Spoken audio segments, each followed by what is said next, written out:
Hello, good day everyone. Welcome back to Apurva Media. Today we will be doing examination on cardiovascular system for the ASM lab purpose. This is just for the educational purposes. For the examination, we will be using a pen light for the inspection part, and for the auscultation, we will be using a stethoscope, classic 3. This is Littman. Okay, we will be using for this examination, we will be using our dummy. He's a male. By looking upon the features, so here we have a male dummy here. So now we'll proceed. First of all, whenever we begin an examination, it's really important to note the personal details of the patient whenever we attend. So first I will begin. First we will start with the introduction. We really have to introduce ourselves. Hello, good day sir. My name is Srinivas, studying in second year medicine from Davao Medical School Foundation. So today we are here to perform physical examination on the cardiovascular system. Before we start, may I know your personal details? Okay, let's start with your complete name. What is your complete name? Okay, what is your age? Okay, where are you from? What is your address? Okay, are you single or married? Okay, what is your occupation and what is your religion? These are 6 main questions that we will be asking for the patient. Again, I summarize: name, age, address, civil status, occupation and religion. Sir, please know that whatever we discuss in today's examination, it will be kept confidential and the privacy will be maintained, and it will be only shared to my senior doctors for the further referrals if there's any to do so. Okay, so before we start, may I have your consent now? Okay, after getting your consent, before we start, I will explain you the importance of the physical examination, of the purpose why we are doing this. So, okay, for the cardiovascular examination, it's really important to perform a physical examination to find if there is any probable diagnosis or any abnormalities of the cardiovascular system or any cardiovascular pathology. So now we will start. First, for this examination today for the cardiovascular system, again there is 3 parts. First part is the inspection, the second is the palpation, and third is the auscultation. We will not do percussion for this examination. So for the inspection, I will be using my pen light, and for the auscultation, I will be using my stethoscope. So I will begin now with the inspection part. So first, performing the procedure for the inspection, make sure that you stand at the patient's right side. If we take, this is our patient, and from his orientation, this is the left side and this is the right side. So I am the examiner who is going to perform the examination of the cardiovascular system for the inspection till the entire process, till the end of the auscultation. I must remain in the right side of the patient and make sure that the patient is supine for the entire process of the examination, and make sure that the upper body of the patient is raised 30 degrees, only the upper body. The upper body of the patient is raised 30 degrees before we start the examination.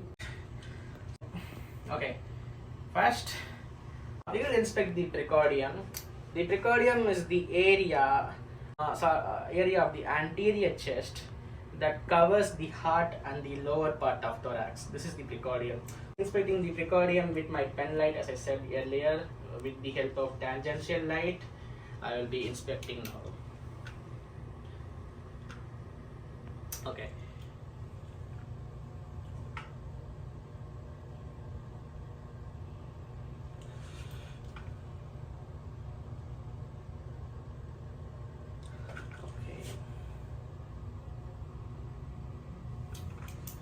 Okay, upon the inspection of the precordia, as you can see, there is no visible pulsations. I conclude that there is no heaves or lifts were observed in the examination. Now we will be inspecting your apical impulse. For the apical impulse, usually the location is at the left fifth interspace. Here, that is here, left fifth interspace, adductor medial to the mid-clavicular line or 7 to 9 centimeters from the mid-sternal line. The apical impulse, I will be using my pen light again for the inspection, using the tangential lights. Okay, as I can see through the examination for the apical impulse, the location is said to be again left fifth interspace at the mid-clavicular line or 7 to 9 centimeters from the mid-sternal line. We are done with the inspection. The findings are there is no visible pulsations, there is no heaves or lifts were observed. So we will be proceeding to the next part of the examination, that is palpation. We have first I will be using my palmar surface of my several fingers to palpate for the point of maximal impulse, that is PMI. So in most of the examinations, the point of maximal impulse is same as the apical impulse that we seen before. So again, the location we know, that is the left fifth interspace at the mid-clavicular line or 7 to 9 centimeters from the mid-sternal line. So I will be palpating using my palmar surface of several fingers at the point of maximal impulse PMI. Palpation. Okay. For the finer sensing of the point of maximal impulse, I will be using just one finger of my palmar surface. Yeah, just gentle pressure, palpate. Okay, as I can feel the point of, I can feel the maximal impulse at the point here beneath my fingertip of my palmar surface. Conclude. Okay, now we conclude the reporting for the palpation of the point of maximal impulse. Now we describe the findings of the palpation of the point of maximal impulse. The location, we shall the location again the same as the apical impulse, left fifth interspace at the mid-clavicular line or 7 to 9 centimeters from the mid-sternal line. As for the character of the point of maximal impulse, PMI, the character is gentle, brief tapping sound, and the amplitude is gentle. For the size, it's normal. The diameter is 1 to 2 centimeters, and usually it's lesser than 2.5 centimeters for the normal finding of the point of maximal impulse. So now we go to the next part of the palpation. That's to palpate for if there is any presence of heaves or lifts in our patient. For this palpation, I will be using my finger pads. The finger pads must be flat, and must be oblique, flat and obliquely placed on the body surface of the patient. For this, we need to palpate for the following areas that I will be mentioning now. I am using my finger pads we should use our finger pads again to detect if there is any presence of heaves or lifts in our patient. So first I will be palpating the right second interspace parasternal area. Okay. Now left second interspace parasternal area. Okay. Now along the left sternal border. Okay. Now at the apical region or the apical area. Okay. Upon the palpation, upon the palpation by using the finger pads, again there is no palpable or forcible contractions of the heart was noted. There is no heaves or lifts in our patient. We conclude so there is no ventricular hypertrophy. So now we will be palpate if there is any presence of thrills.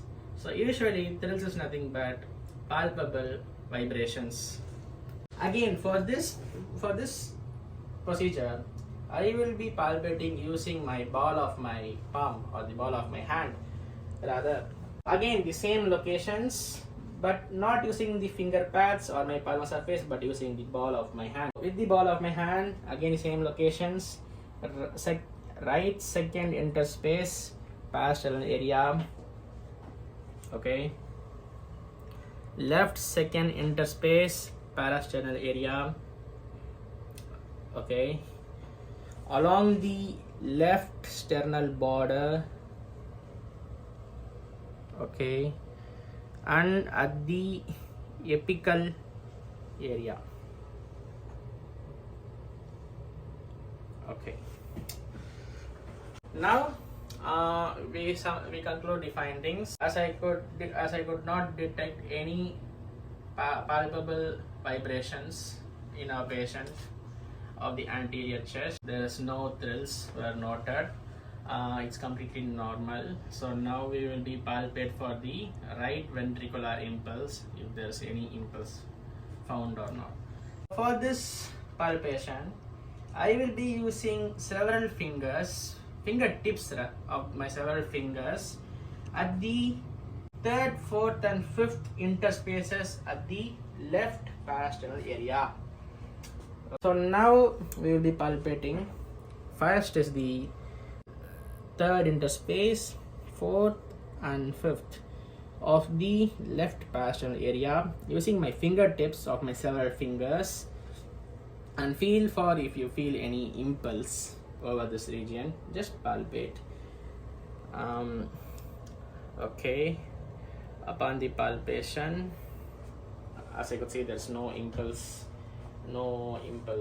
is observed. So now we will be looking at your epigastric or your subxiphoid area, if I can see any impulse is noted or not. So I'll be palpating again using my fingertips of my several fingers. Okay.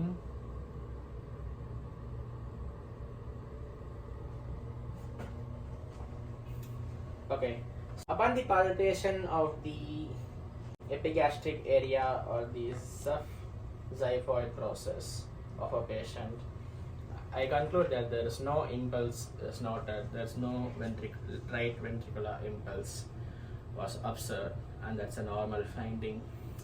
Now upon this, we move on to the next examination.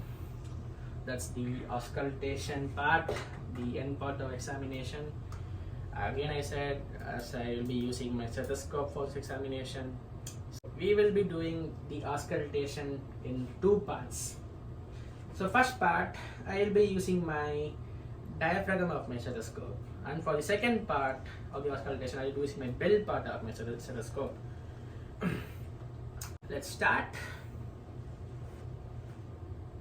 checking if the diaphragm is working proper.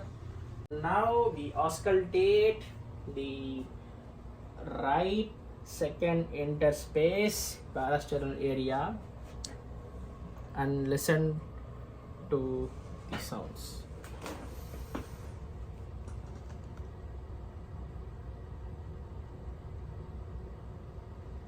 Okay, now we move to the left second interspace parasternal area.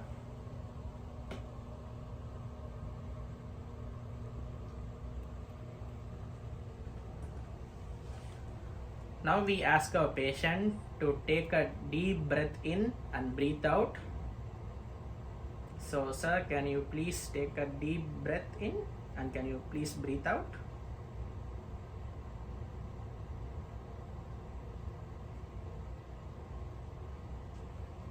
Okay. We do this for the patient to check if there is the normal physiologic splitting of the S2 sound. Upon the, let's assume that the patient is taken a deep breath in and breathe out. Upon auscultating the left second interspace parasternal area, upon inspiration part, you can see the left sided aortic wall will close, and the right side, the pulmonic wall will close.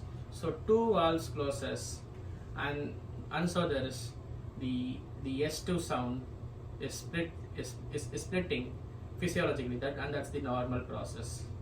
So now we will be auscultating for the let's continue the auscultation. Now we will be auscultating the left third interspace parasternal area.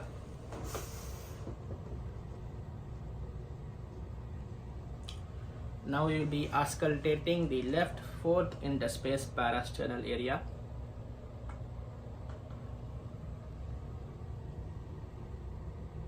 Okay, now the left fifth interspace parasternal area.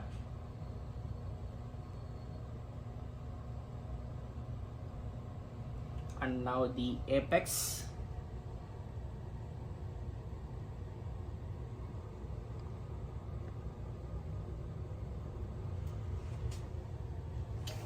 Okay, now the part 1 is done. We will summarize the findings at the end of the part 2 of our auscultation for the findings. Now for the part 2, as I again said, I will be using my bell part of the stethoscope. Let's continue. Let's reposition.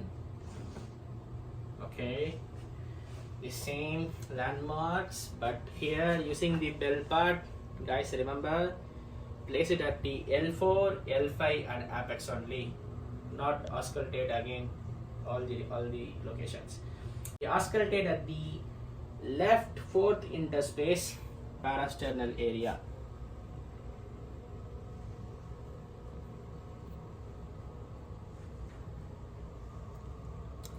Okay, now the left fifth interspace parasternal area.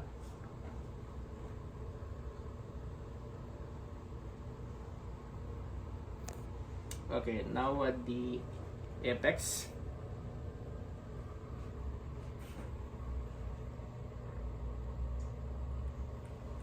Okay, we use the diaphragm to hear the high pitch sounds more accurately, and we use the bell part of the stethoscope to hear low pitch sounds such as S3 and S4, and high pitch sound is S1 and S2 respectively. Now to hear low pitch sounds such as S3 and S4, where S3 we can hear in athletes and in pregnant women, but for the S4 it's completely abnormal. You can hear the S4 sound in a normal patient. To note these sounds, you need the patient to shift to the left lateral decipitus position, so that the left ventricle of the heart will be close to the chest wall, and while you auscultate the chest wall, you can feel if there is low pitch sounds by using the bell part of the stethoscope. Okay, since our patient is a dummy, so let's assume that we assisted the patient to the left lateral decipitus position. Now after repositioning the patient properly, we will have to palpate for the apical impulse again. As we said earlier, the apical impulse is at the left fifth interspace at the mid-clavicular line, or 7 to 9 centimeters from the mid-sternal line. I will be palpating with my finger pads or with my fingertips.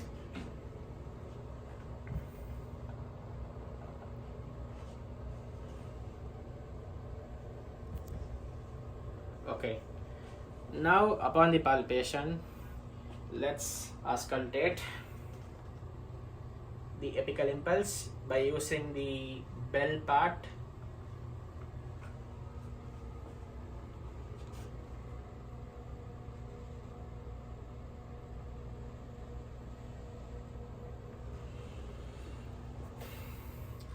Okay, now we are done with our part 2 of our auscultation. Now we will summarize the findings of our auscultation part. First, let's start with the rate, describing the rate of a patient. Since our patient is a dummy again, let's assume you will see the normal findings in a normal patient with no abnormalities or with no pathologies of the cardiac system. So the normal rate is 60 to 100 beats per minute. That's normal rate, cardiac rate. The normal rate means there's no tachycardia or there's no bradycardia. Now we go to the rhythm. The rhythm should be regular for a normal patient. That denotes the normal sinus rhythm. If the rhythm is regularly irregular, that denotes the patient might have premature heartbeats, or the rhythm might be irregularly irregular if the patient is in fibrillation, maybe atrial fibrillation. You will find the rhythm is irregularly irregular. So now let's describe the sounds of S1 and S2. That's the high pitch sounds that we hear at the part 1 of auscultation by using the diaphragm of the stethoscope. We will describe in three things, according to its intensity or loudness, and according to whether it's distant or not, and we will describe with respect to apex and base. For the S1, that's the first heart sound or the lub sound, LUB. The S1 sound is best heard at the apex of the heart than S2. So S1 is louder at the apex of heart than S2. And S1 is a distant sound, and the S1 is best heard upon the apex of the heart than S2. For the S2 sound, it is the second heart sound or the dub sound. The S2 sound is well heard at the base of the heart than the apex. S2 is also a distant sound, and S2 is best heard at the base of the heart than S1. The S1 sound is usually heard at the left fifth interspace at the mid-clavicular line, and the S2 sound is best heard at second interspace, left or right, at the sternal border. These are the findings, and now before we conclude, these two things we need to denote. If there is any presence of S3 and S4 sounds for our patient, since he is not a pregnant woman and since he is not an athlete, so there is no S3 sounds were noted, and there's no abnormal S4 sounds were noted on the part 2 of our auscultation. And finally, we should say if there's any presence or absence of murmurs that we hear while we auscultate the patient. By ausculting our patient today, of course there is no murmurs were noted. There is no murmurs, absence of murmur. That's it. Thank you guys.